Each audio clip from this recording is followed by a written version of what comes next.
we are giving an output response to that net weighted input.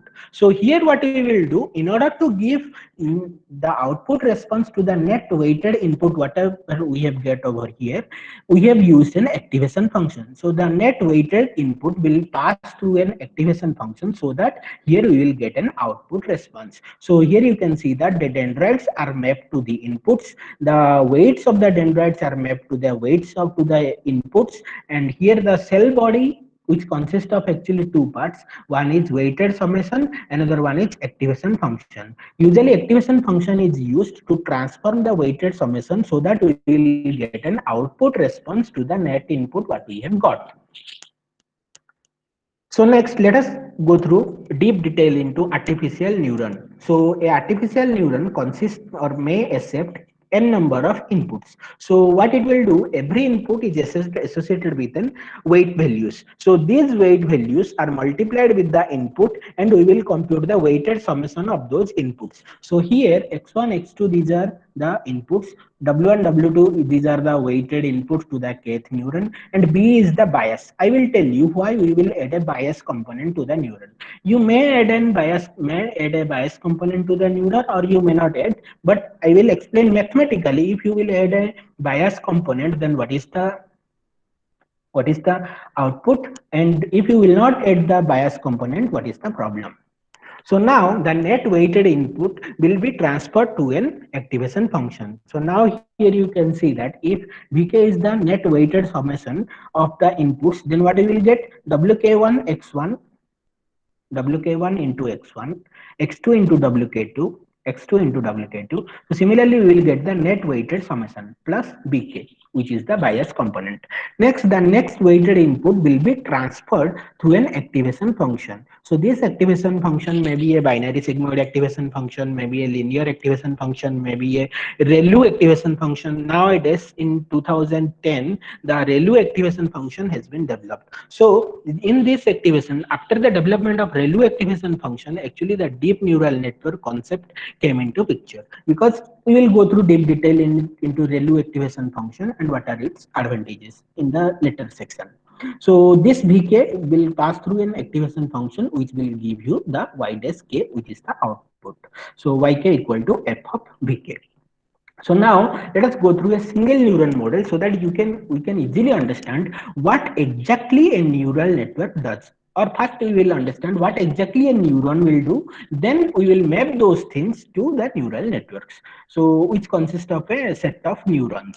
So now you see here we have taken a single input x1 which is associated with a single weight wk1, and we have a single bias bk, and the output vk equal to wk1 into x1 weight into input plus the bias component. So if here we will use a linear activation function, linear activation function means what will be the input, that will be the output. So vk will be equal to the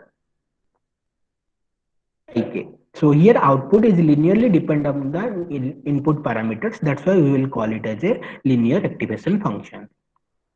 So now let us go through an application of this one. So suppose what we want to do, we want to predict the weight of a person based on its height. So if I will ask you a question to compute the temperature of a city in Fahrenheit, if I will give you a temperature in centigrade. So there is already a mathematical formula available for this. So what you will do, you will put the formula and you will get the answer. But if I will ask you to predict the weight of a person, if I will give you the height of that person, then there is no mathematical formula for this one. So for this, what you have to do, you have to collect a set of data from a particular region. Suppose from Andhra Pradesh you want to, or from Chhattisgarh you want to find the weight of a person based on its height. So what you will do, you will collect some person's height and weight from Chhattisgarh, from Chhattisgarh state. Then what you will do, you will fit a straight line to this one. So here, so this thing we have already studied in class 12. Okay, so then what you will do, after fitting a straight line, if I want to find the weight of a person whose height is 5.5 foot, then what we will do, we will just draw a line like this which will be mapped to the weighted component. So here you can see that the weight of the person might be 78 kilo. So here what we have done, we haven't done anything else rather than we have fitted a straight line to our data. So once the straight line is fitted to our data, we haven't done anything else. We have just computed the m and c. So the straight line equation is y equal to mx plus c, where m is the slope of the line and c is the intercept. So this is the c is the intercept, where and m is the slope. So m is the slope and c is the intercept. Then what we will do, after we have obtained the m and c value, here we can put the value of x is 5.5 put. So what we will do, so m will be multiplied with 5.5 and we will add the c, then we will get the y component, that is weight of that person. So for this what we will do, or in order to do this, I will go through how we will get these things. So here you see, when we are fitting a straight line, we are fitting the straight line in such a manner that the net weight summation of error is minimum. It means Hello, what? Sikram sir. Yes, sir. Waiting 1 minute. Uh, ma'am, Urvas, sorry, ma'am. Hello. Please Hello, stop. Aditya. Please stop presenting. One of Okay, the start. okay, no problem.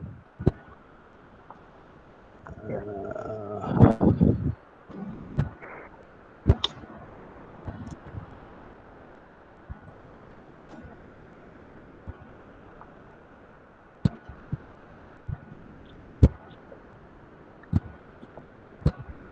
Hello, you sir.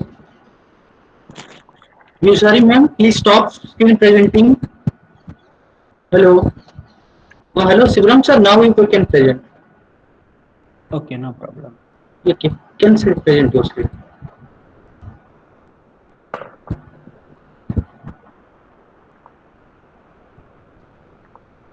Yeah. So after computation of m and c, we can compute the value of the y component, that is weight. Here x is nothing but the height of the person and y is nothing but the weight of the person. So now you see how in neural network we are not doing anything else apart from this. If we are going through a linear neural network, so for this you see, you can compute the errors. So how the error will be computed? Actual value minus desired value. But here if we will compute the error like this, then the positive. Hello. Yes. Sorry to interrupt, but your presentation is not. I mean, we cannot see your presentation on the screen. Right now. Okay. Yes, sir. Right now we cannot see that. Okay. Let me. Sir, please just You can pin. pin up sir presentation. That's give the solution. If you pin up sir screen, then it will shows. Okay, is my screen is visible to you? Yes, sir. Yes, sir. Sir, your screen is visible to us, but we cannot see your presentation. No, it is Even after visible, pin up. sir. Your presentation is visible. Yes, presentation is visible. Kindly pin up the Okay. presentation. Okay. Thank you. Okay. So can I continue? Yeah. Sir, So Yes, please. sir. Yes, sir. Yes, sir. yeah. So while computing the error, what we will do? Suppose we are having a data set like this. So x. So these are the inputs. Let's say x1, x2, Sir. x3. Yeah. Sir. Sir, Yes. please present your screen, sir. I have already shared my screen. Sir, I think some sharing issues. Whether my screen is visible? Yes, sir. No, Yes. sir. Yes, sir. Your Your screen is visible. graph is visible. Sir, Your screen is not visible. screen is visible, sir, but your presentation is not here. You are not presenting my Screen is also visible. Or You can pin up sir screen so that Sir, you can. already done, sir, but nothing is here. Yes, sir. Now it's presenting, sir. now it's visible? No, Yes, sir. no, It is sir. visible. Yes, sir. Yes, sir. Yes, Sir, sir. it is visible now, sir. It is visible. Yes, sir. Yes, sir. Yes, sir, it is visible. Okay. Thank you. So now we will continue. So Clearly now visible. here you see. Thank you for suggestions. Okay. So now you see, let us have, we have a set of inputs. So x1, मेरे को x2, नहीं x. दिखाता है. So we are having a output for that y. Okay. So now let this is the first pattern. So let's say 0, 0, 1, and the output is 1.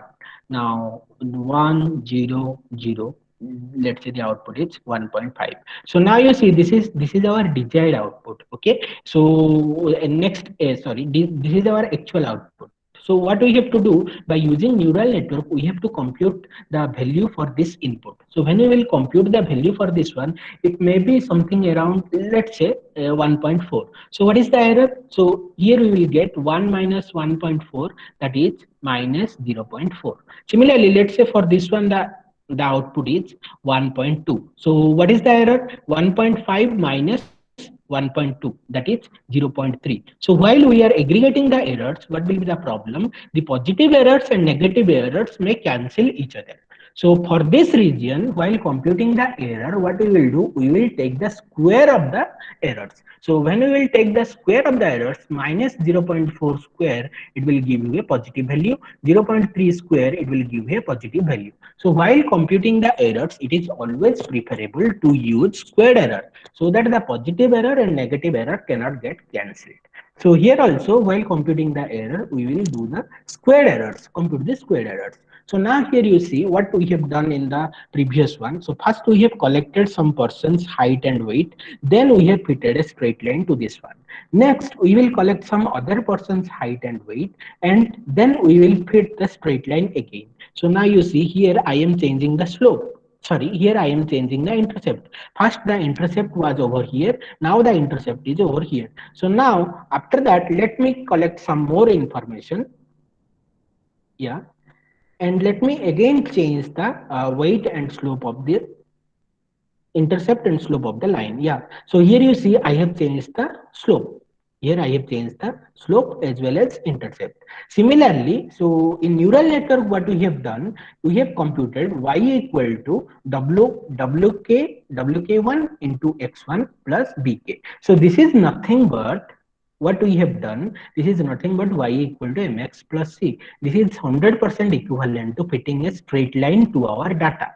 So in neural network also, when we have taken a linear neural network, you see I have written the heading as linear neural network. When we are considering a linear neural network, we are doing nothing except fitting a straight line to the data. So next, let us go through the error plot. So error plot means here we have a single weight wk, we have a bias component pk, and we have an error. So now let me go through the previous slide and show you one thing. So here wk represents what, or w represents what? W represents the slope of the line, and the bias represents what? Bias represents the intercept of the line. So here, if we will, let me go through the previous slide. Yeah. So here you see, if you will only take the weight component, you will not take the bias component, means you cannot change the intercept. You have to fix the intercept. You can only change the line like this, from this way, from this way. But if you will take both bias component as well as the weight component, then what you can do, you can change both the intercept as well as the slope. So that you can get a better fit. So it's always desirable or preferable, not always, but in most of the cases it is preferable to take the biased component. So now here you see, if I will draw the error diagram for you. So let us say this is the decision surface. This is the decision surface where with respect to wk and vk, we are having an error. So now here you see, let's say our minima is this one. Minimum means where the error is minimum. Okay. So what we will do, we may start from this point, because initially we don't know the actual bias and weights. So we may start from an initial position, but we have to go through a learning algorithm, or we have to do something so that our bias and weight component will be updated so that the error will be minimum. So we may start from here, we may start from here, or we may start from here, because we don't know where is the minimum. But our main objective is to reach the optima. So Here you see this is a convex function. Convex function means there is only one minima over here, one minima or one maxima. Then that function is called as convex function. So fortunately, I have drawn a convex function over here in this example. But in real neural network or in deep neural networks, the error function is usually a non-convex one. We will go through those things. So now you see how we will get the weight and bias components. So this can be obtained by using by training the neural network. So here let us go through for a single neuron. The same thing can be scaled up to a neural network. So here we are having a set of weights and a set of inputs and a set of weights and the bias component. So here we have the net weighted input Vk. Vk is nothing but Wk1 into Xi1 and Wk2 into Xi2. Like that, we will do the weighted summation of inputs plus we will add the bias. Similarly, we will pass the weighted summation of the inputs so that we will get the output response for this one. So here we know Xi, we know Yi. But what we have to do, we have to find the set of weights and biases in such a manner that the xi or the inputs will be mapped to the outputs. So for that, what we have to do, first we have to define the loss function. So define the loss function means I have already told you how to compute the error. So here it is simple. You can get the squared error or squared error for all the input samples. So here there is one input sample I have shown. Similarly, any number of input samples can be taken and we can compute the weighted error for that one. Next, step 2, define the optimization problem. So here what is the optimization problem? We have to compute. So yi minus yi dash is nothing but f of w transpose xi plus b. So this is this one. Instead of this one, I have just written this one. Okay, plus some regularizer. So either you can use L1 regularizer or you can use L2 regularizer. I will go through these things afterwards. Okay, so here you have to find a weight value in such a manner that this function will be minimized. So for that, what we will do, we have to initialize. So in step number 3, we have to solve the optimization problem. So how will you solve the optimization problem? Initially, we don't know the weights. So what we will do, we will take the weights randomly. So then what we will do, then we will feed forward the inputs and compute the loss function. So feed forward the inputs means we know xi2, xin, then we will multiply xi1 into w1, w2, yeah, multiply, we will do this one. Then what we will do, then we will compute the vk, then passing through the activation function, we will get the yk dash. So next we can compute the error over here, yk and y. So this is the actual output and this is the obtained or computed output. Now you can get the error of this one. So based on this error, what we will do, we will compute the change of weights. So here we will update the weights based on the error. So for that, what we have to do, we have to compute the derivative, partial derivative of loss function rho L with respect to dw1, so that we can update this one. Next, we have to update this one. Next, we have to update this one. We have to update this one, and we have to update this one. So for that, we have to compute the derivative of the loss function with respect to the corresponding weights. But here you see there are two things we have done. We have passed it through the activation function, then we have gone through the weights. So for that, what we will do, we will compute dou L by dou W1, which is nothing but dou L by dou F. So first we have to take the derivative of the activation function, and based on that, we will compute the dou L, and then so after that we have to compute the dou F by dou W1, So dou L by dou F multiplied by, not multiplied, this is actually a chain rule. I think you have started in 12th standard while computing the derivatives and partial derivatives. So here you see, when I am computing dou L by dou W1, here I have used a chain rule. Similarly, when I will compute dou L by dou W2 equal to, so what I have to do, dou L by dou F, same activation function, dou F, same activation function, then dou F by dou W2. So now here you see this one is repeatedly computed. This one is same to this one. So here nowadays in deep learning, so what they are doing while computing the derivatives, they are computing the derivatives and storing them. So when the next time the same derivative is to be computed, they are not computing it, they are actually using this, using the previous computed value. This is called as memoization, not memorization. This is called as memoization. So I hope all of you have understood how to train a single neuron model. The same thing we will apply for the multi-layered neural networks or deep neural networks. So now here you see, here then we will update the weights. How will update the weights? Wi new equal to Wi old minus nita of dou L by dou Wi. So here it is called as learning rate. So learning rate is nothing but if this value is too high, then the learning will be much more faster. I will tell you what is the problem of that one. So if the learning rate is too small, then this updation or this value will be too small and the weight updation will be too less. So here it will converge in a slower manner if the learning rate is too low, and if the learning rate is too high, it will oscillate. I will show this one in a graphical manner. Okay. So now you see types of neural networks. So what we have studied right now, we have studied a single neuron. So here you can take single neuron model. Okay, so this is the neuron. So this is called a single neural network, which have some inputs and which has the output. So the neurons can be connected asymmetrically to the adjacent nodes. Then it will form a multi-layer neural network. So this is the inputs. So this is one hidden layer. This is one hidden layer, and this is the output layer.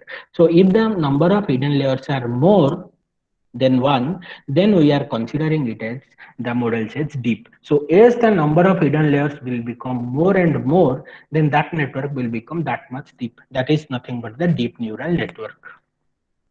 So next, the types of neural network. This is also one type of neural network that is called as feed-forward neural network. Feed-forward means the inputs will be fed and the values will be computed and transferred towards the output of the network. There is no feedback connection as you are seeing over here. So when the output of one neuron goes back to the previous layer neuron as input, then we are calling it as recurrent neural network. So one of the most popular deep neural network for time series forecasting is long short-term memory, which is a recurrent neural network. And the other neural networks, one more neural network that is called as convolutional neural network, which is also a one type of deep neural network, which is basically a feed-forward neural network. So now training multi-layer neural networks. I hope all of you have understood what is a multi-layer neural network. When we will connect the neurons layer by layer, then it forms a layered networks that is called as multi-layer neural network. So first what we will have sample labeled data. Then what we will do, same thing like single neuron. We will feed forward the input through the network to get the predictions. Then what we will do, then we will back propagate the errors. We will compute the loss function. Then based on the loss function value, we will back propagate the errors. Then we will update the weights. The same thing what we have done in single neuron model, the same thing will be applied repeatedly on the multi-layer neural network on neuron by neuron basis. So next one is backpropagation. So backpropagation is one of the most popular learning algorithms that has boomed in 1990s. In the early 1990s, so there is a huge amount of hype in backpropagation algorithm. But after that, when there is the development of support vector machine from 1995 to up to 2012. It has taken the boom. Then after that, in 2012, after development of some new ideas, availability of data and availability of huge computing powers of GPU, the deep neural network comes into picture again, and then we have again switched from support vector machine to deep neural network to achieve unbelievable accuracies in topmost competitions as well as in tough competitions. So the backpropagation algorithm, what we will do, as I have already told you, the same thing we will do: feed forward the inputs, backpropagate the errors, update the weights. Then again we will repeat this process until a termination criteria is satisfied. So what is the termination criteria here? there will be one arrow. So the termination criteria will be either you may reach a specified number of epochs. Suppose you want to run the algorithm for 1000 epochs or 1000 iterations, then it will terminate over here. Or you may choose another termination criteria, the rate of change of error. Means the past error is this, the current error is this, the rate of change is less than 0.01, then you will stop.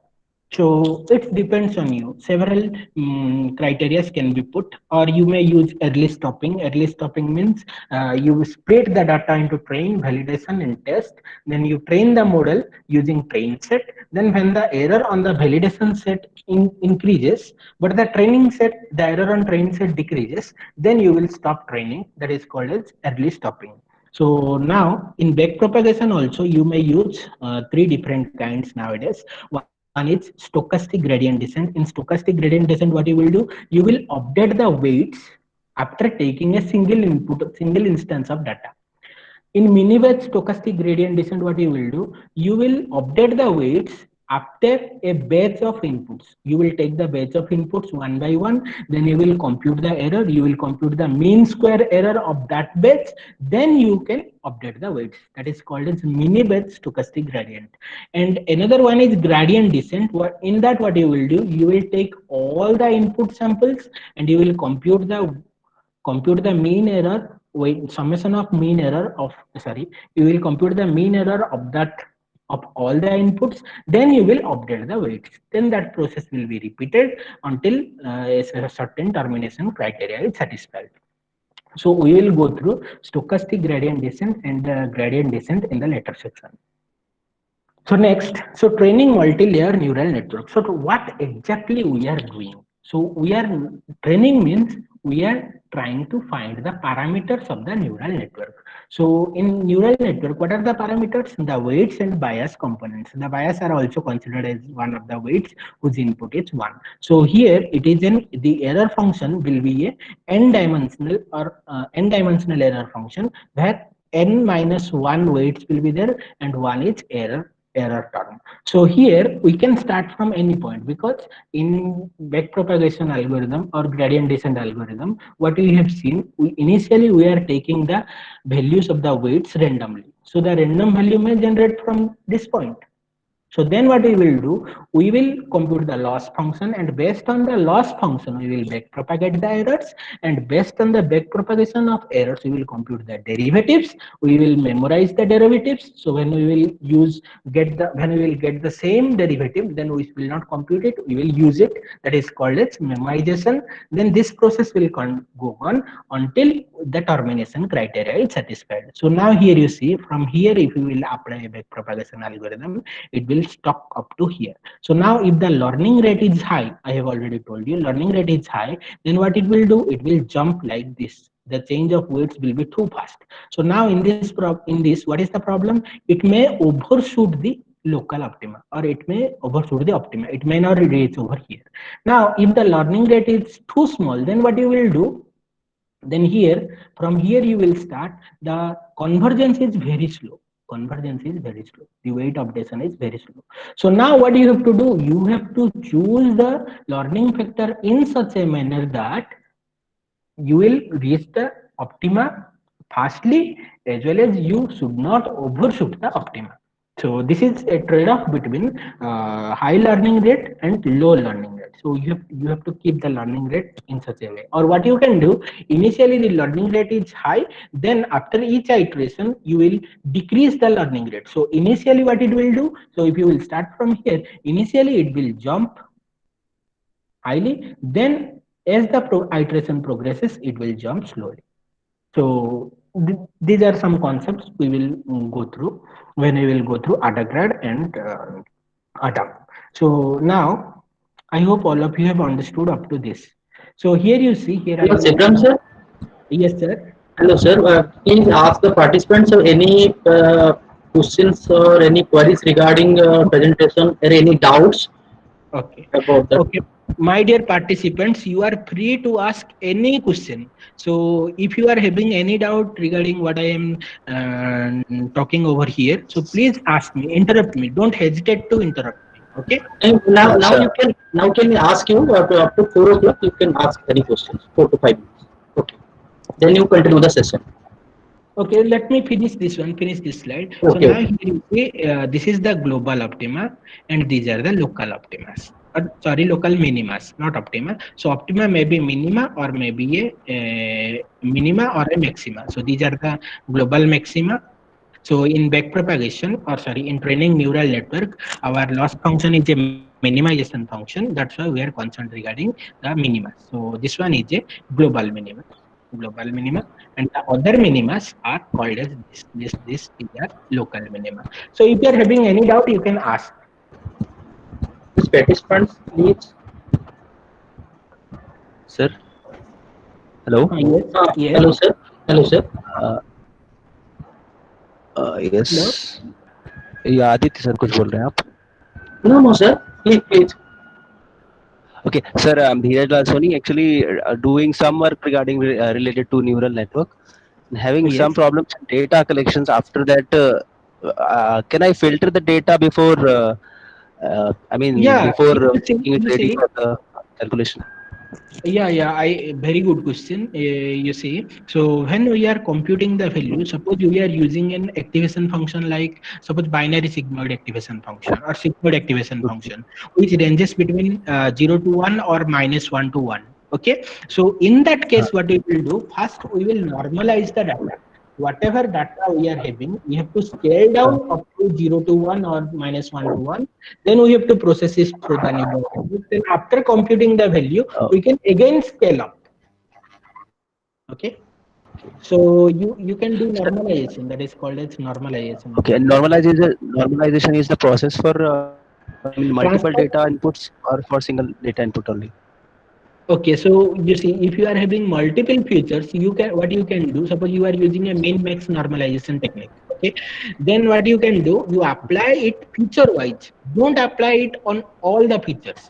You have to apply it on all the features, but feature wise. So first feature you apply min max by taking the minimum and maximum of first feature. On second feature you apply min max normalization by taking minimum and maximum of second feature, but don't apply min max by taking the minimum and maximum of all the features. Are you getting what I'm saying? Okay, sir. I am getting it. Yes. Okay. Any other doubt? Hello.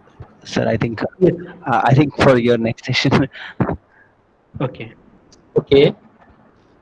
Okay. Sir, Shivram sir, you can continue. Okay. Thank you, sir. So now, Excuse me, the sir. Excuse me, sir. yes, yes. Yes, sir. Sir, can you tell me the what is local and global minima? Okay, let me show you graphically. Okay, so here you see this point, this is a minimum point over here. Means if this is the error function, you see in the data driven problems we don't have the knowledge of error function. If we know the error function, then we can directly go to the global minima. Global minima means what? This is the minima. This is the minima for all throughout the error function. Whereas this is the local minima, means this is the minima throughout its neighboring points. So this is the local minima because this is the minimum value around its points. But this is the global minima because this is minimum value throughout the whole error function. That's why this is called as global minima, and these are called as local minima. Okay, sir. Thank you. Got it. Got it. Okay, thank you. Okay, can I Yes. continue? Yes, sir. Any participants or any question? Okay. What is the continue? Okay, thank you. So now you see here, what are the drawbacks of back propagation? So that we haven't used these algorithms until 2012 again, where new concepts are developed and again the deep learning came into picture. So activation functions must be differentiable. So in order to compute the updation of weights, we have to differentiate the loss value, and we have to back propagate it, and the speed of the training depends on how easily you can differentiate it. So if the differentiation is a tough task, then it requires computational overhead. But if the differentiation is an easy one, so it will take the, or it will improve the speed of training. Then training performance is subjected to or sensitive to initial values of weight sets. Let me clarify you this point from the previous example. Here you see, if you have taken the random value from here, so where you will track, so you will cut into the local optima. So if you will start from here, so where you will cut up, you will cut up over here. But if you will fortunately start from here, you will go to the global optima. Okay, so the chances of trapping to local optima is pretty high. Then the slow convergence means if the learning rate is too small, then the convergence will be slow, and if the learning rate is too high, you may overshoot the optima. So we have to choose the learning rate in such a manner that the convergence should be speed, and we will be able to get to the global optima. Next, chances to trapping to local optima is high. This one I have already explained. So now there is another problem that occurs, that is called as vanishing gradient problem. So due to this vanishing gradient problem, we are not able to apply the deep neural networks in before 2010. So what is that? Because of sigmoid activation function, before 2010, they are using sigmoid activation function. The derivative, you know that the sigmoid activation function is bound between 0 to 1 or -1 to 1. So if it is bound between 0 to 1 and -1 to 1, what will happen? The derivative is less than 1.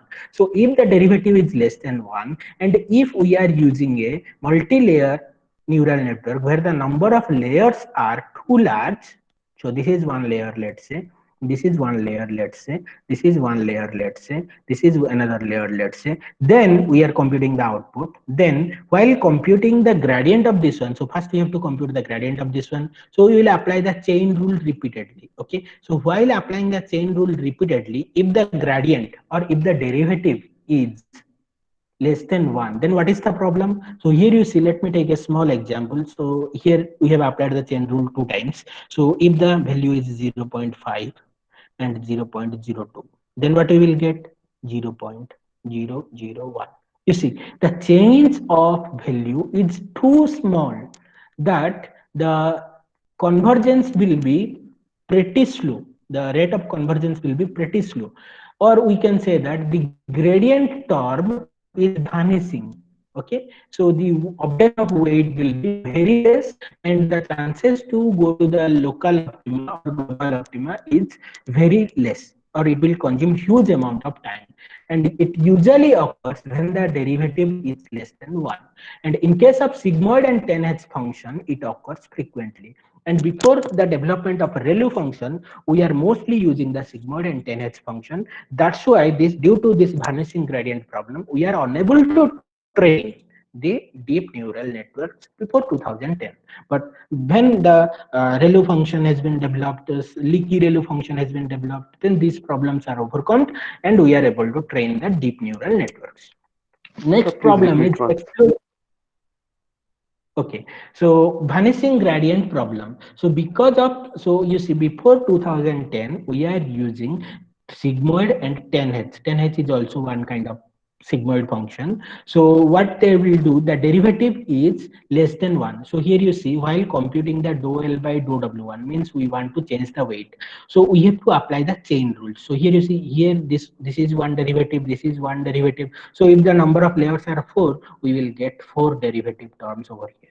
So if all the derivatives are less than 1, so let us consider 2 derivatives, 0.5, 0.02. So what is the derivative value we will get? 0.001.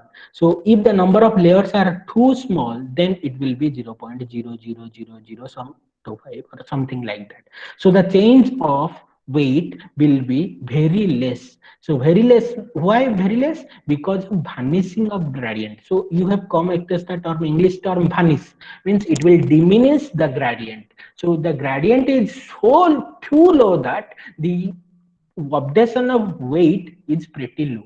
So if the updation of weight is pretty low, we cannot reach the global optima in quick time. That's why in deeper neural networks, it is not possible due to this problem. It is not possible to train the deeper neural networks. I hope you are clear. Yes, sir. Fine. Got it. Okay. So another problem is exploding gradient problem. So what is that? This doesn't occur in feed forward neural networks. It occurs basically in recurrent neural networks. So if the gradient is too high, or if the derivative values are too high, then what we will get? So if the derivative, suppose this value is 25577, this one is 1000. So what we will get? We will get 255770000. So the gradient value is too high that it will overshoot the optima. So this one I have already explained you over here. So here you see, suppose you have started from here. Fortunately, you have started from here. So now your gradient value is too high. Then what it will do? It will update the weights to here, so that the error will be corresponding to this line, corresponding to this set of weights. The error will be this one.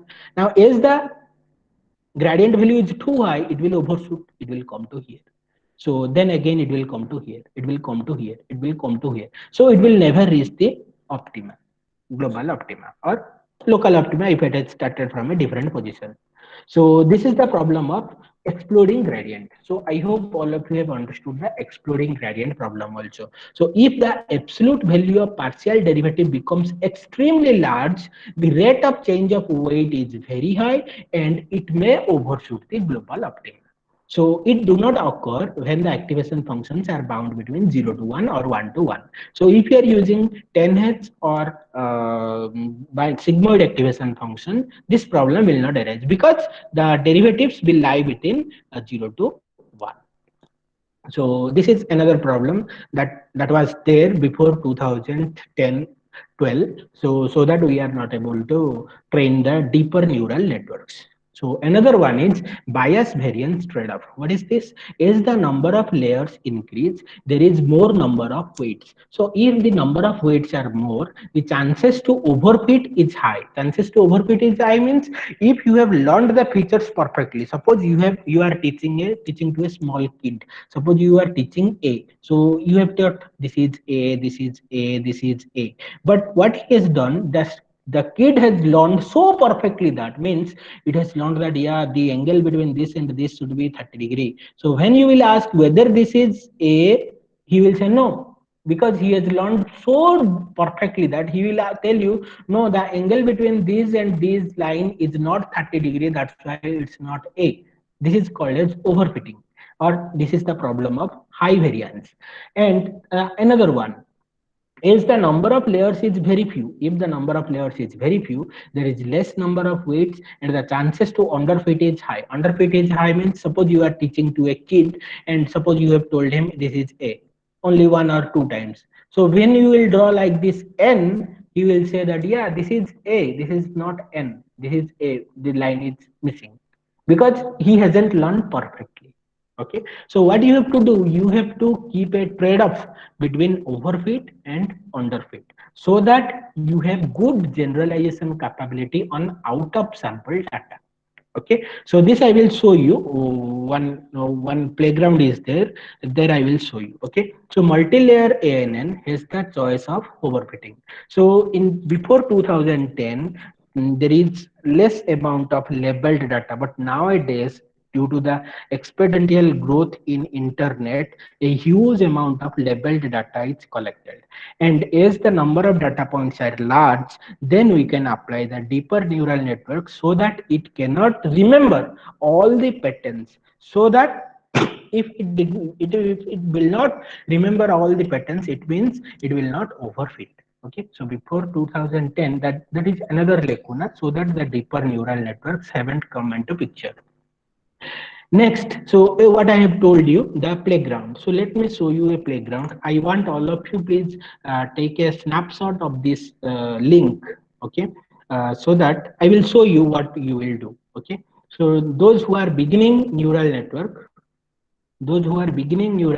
they can use this one to understand overfitting and underfitting.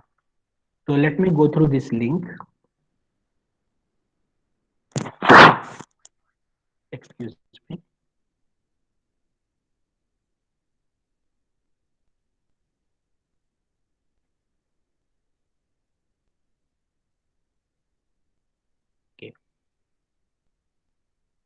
So now here you see there are 4 data sets that is there. So let me select these data sets which has 2 features. So I have taken 2 inputs, x1 and x2, and here you see you can increase the number of, this is the input layer, this is the output layer. Okay, so within this you can have hidden layers. So here you can increase the number of hidden neurons, or you can increase the number of hidden layers. Here you see you can increase the number of hidden layers, or you can increase the number of hidden neurons. Okay, so you can play with it. Okay, you please take a note of this site. This is a very nice site. Okay, so let me train this one. So here you see the first line is train line, the next line is test line. You see the training error is decreasing, the testing error is decreasing. It means you are learning perfectly. When you will see that it will overfit, then the training error is decreasing but the validation error is increasing. Test loss and train loss. Okay, so let me go through another example so that you can be more clear regarding that.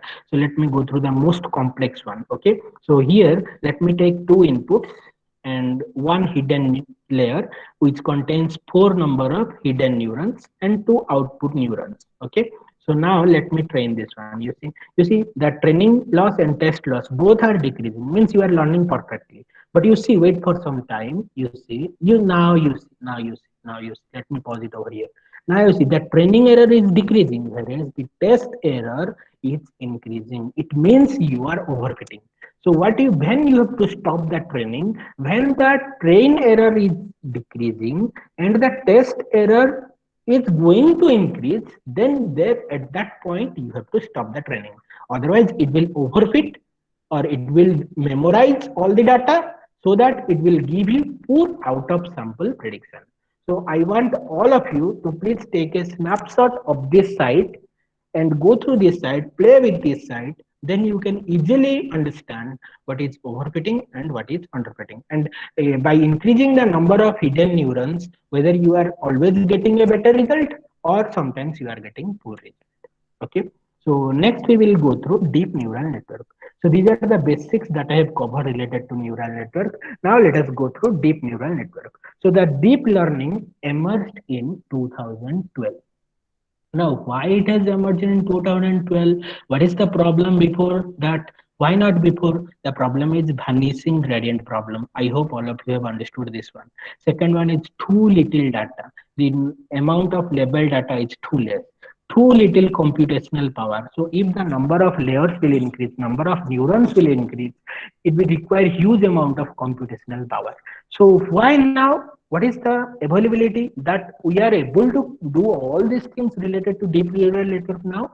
Lots of labeled data, new type of computing environment. So one problem, too little data. Now we are having lots of labeled data. Another one is too little computational power. Now we are having GPUs. Okay, so graphics processing unit. So NVIDIA, I hope all of you have heard the name. NVIDIA is making extremely powerful GPUs. So in deep learning, the use of GPUs is very crucial. Okay, and availability of this is very important. That's what I am going to discuss in this. Availability of new ideas and algorithms for deep multi-layer neural network. So due to these things, nowadays it is possible to train deep neural network. So you might have heard the name Jeffrey Hinton. So you will be surprised to know that from 1995 to 2010, whatever papers he had submitted, all are rejected because those are not possible, not feasible at that point of time. But at the advent of GPUs, nowadays we are having GPU computing power and we are having lots of labeled data. So again, his concept of deep neural network came into livelihood when we have these GPUs and lots of labeled data. So next, we have these things, but we have some new ideas which has emerged. Due to those new ideas, we are able to do or we are able to train and work with deep neural networks.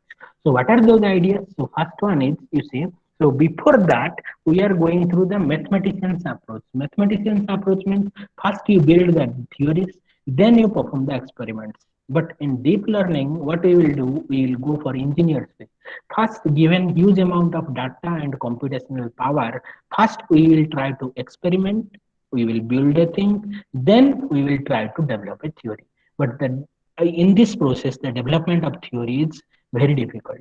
So what they do, they try to experiment, change, experiment, then based on the results they are deriving, yes, this we can do so that it may give better result. So for this, so similarly, by applying those approach, what they have done, they have developed a term dropout and regularization. So I have told you that in deep neural network, if the data is too less, then it can easily overfit, or deep neural network tend to overfit because of many layers and weights. For this, dropout and regularization is needed. So what is dropout? So in dropout, a certain percentage of inputs and hidden layer neurons are dropped from the iteration. So that is called as dropout. So here you see, if you are having few, suppose if you are having so many layers like this, where here you will give the input and here it will produce the output. In order to avoid overfit, what we will do, if we will give the dropout rate like 0.5, so what we can do, we can eliminate these neurons. So this will become as dead neurons, or neurons those are absent. So what it can do, it can eliminate a certain percentage of inputs also. So it works as feature selection also, and hidden layer neurons for an iteration. So for some iteration, it will drop these things so that the memorization of all the features will be avoided, and it will give better out of sample predictions. Next, so the development of a new unit or new activation function, that is called as ReLU. It is also called as rectifier. So I hope if you belong to electrical engineering, there is a concept that is called as half wave rectifier. So what it will do, if the value is greater than 0, it will give you the same value, y equal to x. But if the value is less than 0, it will give you 0. So what will be the derivative of this one? 0 if z is less than 0, or 1 if z is greater than 0. So derivative is pretty simple in ReLU activation function. So if you will use ReLU activation function instead of sigmoid activation function, the computation is much more faster than sigmoid activation function. So that's why ReLU is extremely fast, because derivative is simple. It has faster convergence. Since the derivative of ReLU may be 0, the weight update may not happen. So if the value is less than 0, the update will be 0. So the rate of change of weight is 0. So if the rate of change of weight is 0, it will lead to a problem that is called as dead ReLU units. So in order to avoid the dead ReLU units, they have developed another concept that is called as leaky ReLU. In leaky ReLU, instead of giving 0 for the negative values, here we will give a few values. For example, f of x equal to x if x is greater than 0, sorry. Otherwise, 0.01 into x. This is one example I am taking for leaky ReLU. If x is less than 0. So here, what other problem you may get? So it will avoid the problem of dead ReLU units. But what other problem it may give? It may give vanishing gradient problem, because of the negative term what we are getting in the gradient. Okay, so you have to choose between ReLU or leaky ReLU based on the problem in your hand. So next one is weight initialization. So this one I have also mentioned. If our error function is like this, so what you will get, if you have initialized from this location, you will definitely trap into the local optima over here. So if you will initialize from here, fortunately, so you will end up with the global optima. So now the weight initialization plays a major role in the convergence of neural network. So here, how you have to choose the initial weights. So we should never initialize the same values. Means for all in a neural network, suppose you have 10 weights, so it's not wiser to choose or to assign all the 10 values to same. Asymmetry is necessary. Next one is we should not initialize large negative values. If large negative values are there, you know that the problem with vanishing gradient problem will arise. Weight should be small, but not too small, usually in the range -1 to 1. Weight should have good variance. Weight should come from normal distribution with mean 0 and small values, and should have some positive values as well as some negative values. So in 2010, they have developed one Glorot, I think, yeah. Javier and Glorot in 2010 developed one technique based on fan in and fan out. So what is fan in and fan out? So here you see, suppose this is a neuron. So the number of inputs that enter or that is taken by this neuron is called as fan in. So here fan in equal to 3. Here the number of weights that is connected out of the neuron, it is called as fan out. So here 4 weights are gone from this neuron. That's why here fan out equal to 4. So based on this fan in and fan out, they have developed some weight initialization strategies. So for example, one is initialize your weights from a uniform distribution within the range -1 by SQRT of fan in to -1 by SQRT of fan out. So this works well for sigmoid activation function. So next one is Javier and Glorot initialization method. They have proposed an initialization method in 2012, and this works well for sigmoid activation function again. So they have developed 2 variations.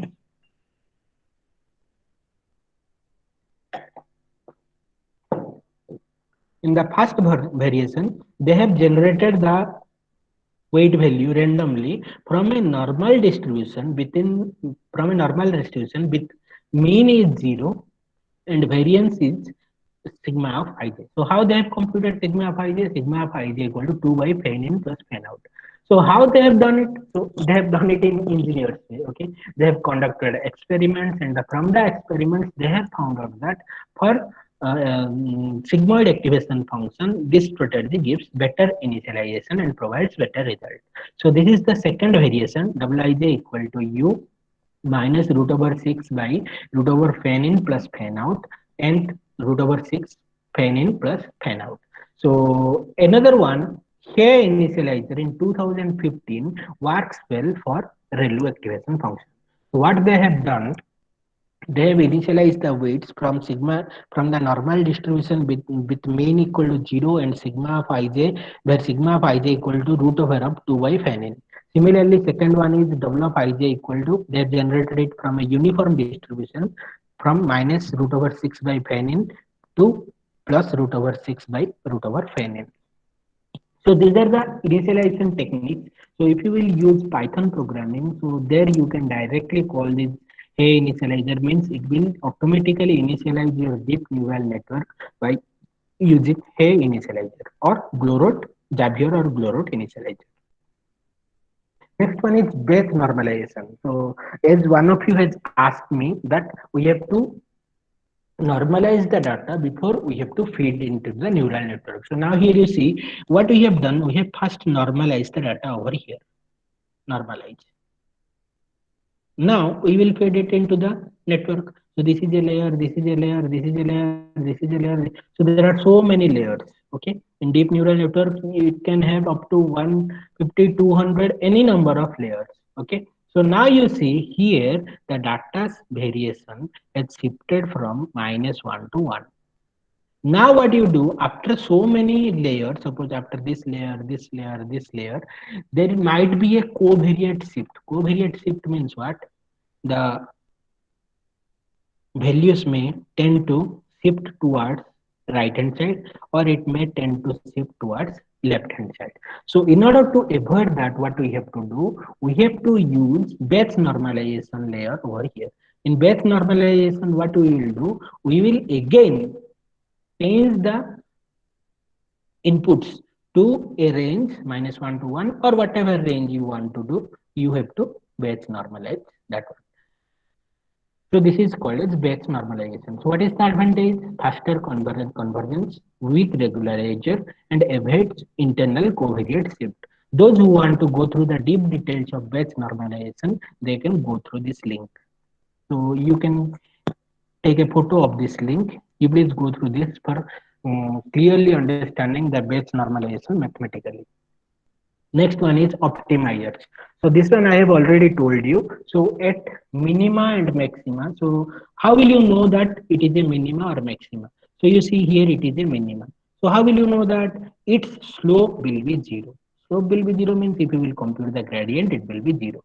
So here you see it is a maximum. So again here the slope will be zero. Here also the slope will be zero. Here also the slope will be zero.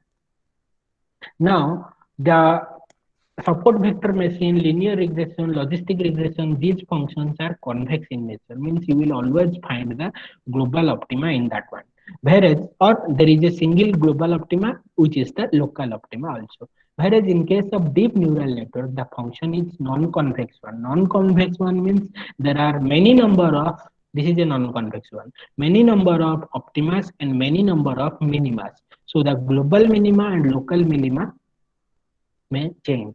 So another concept is called as saddle point. So this is very, very important. So you have to keep the learning rate in such a manner that it should avoid from saddle point. Saddle point means what? This point, this is a point which is minimum from one direction and which is maximum from other direction. This is like horse saddle. So from the horse saddle, they have coined this term. Okay. So it is minimum. So this is a point which is minimum from this angle. But from this angle, it is maximum. So now you see, I have told you three kinds of gradient descent. One is stochastic gradient descent, another one is Bayes gradient descent, another one is gradient descent.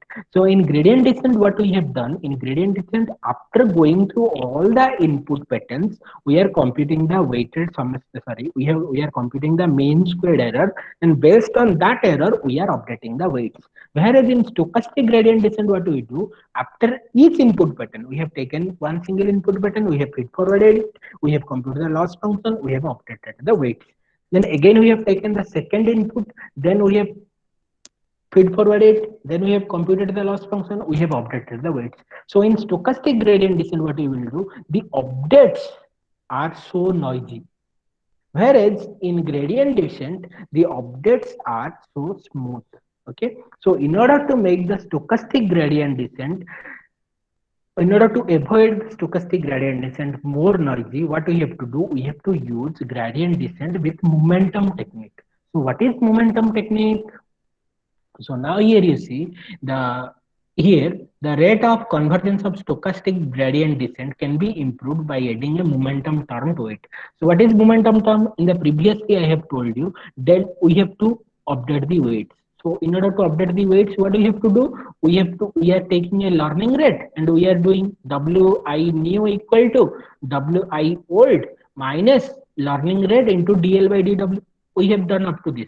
But now what we are doing, we are adding a momentum to this. Momentum to this means what we are doing, we are adding another term to this one. So where alpha is called as momentum coefficient and which takes some updates from the previous update. So it takes some updates from the previous update. It also uses the learning rate and the derivative to update the weight. So by using this momentum term, what we can get, the rate of convergence of stochastic gradient descent can be improved. Next, the another one is ADAGRAD or adaptive gradient descent. So here you see up to before this what we have done, we have used the same learning rate for all the inputs or for all the weights. So here if the input pattern contains some sparse features, suppose we are having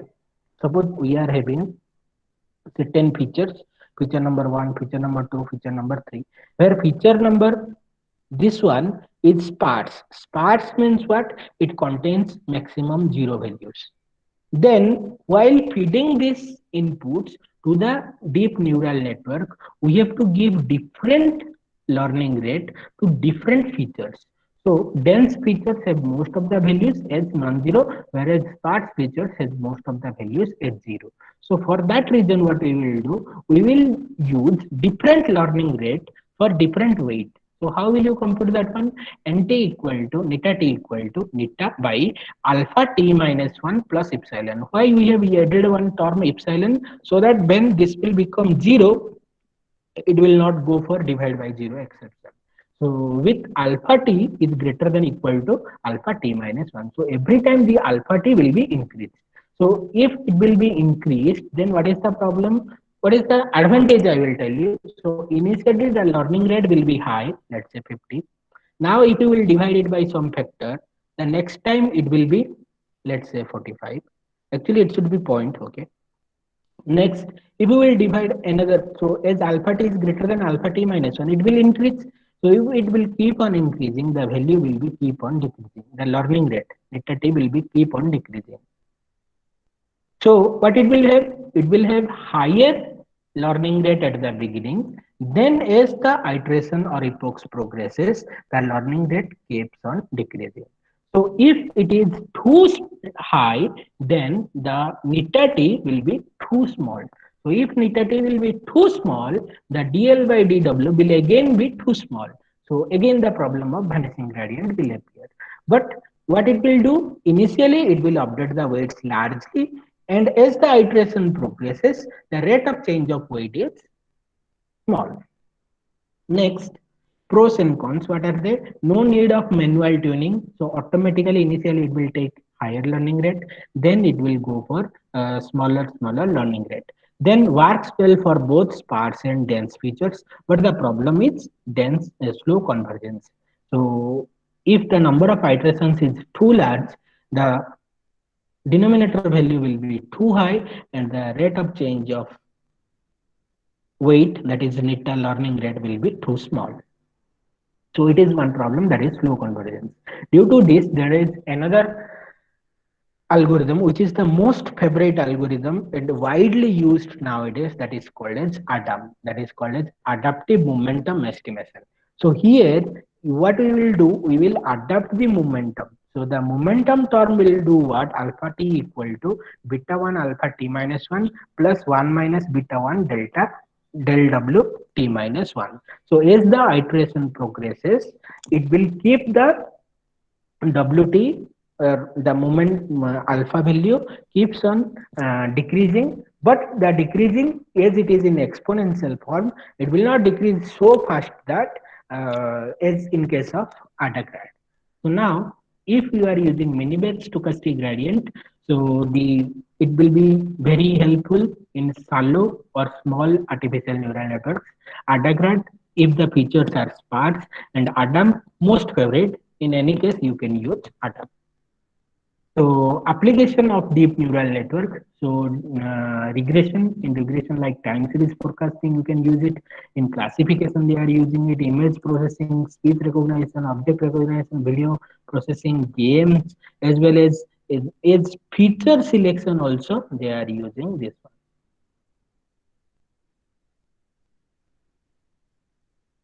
Okay.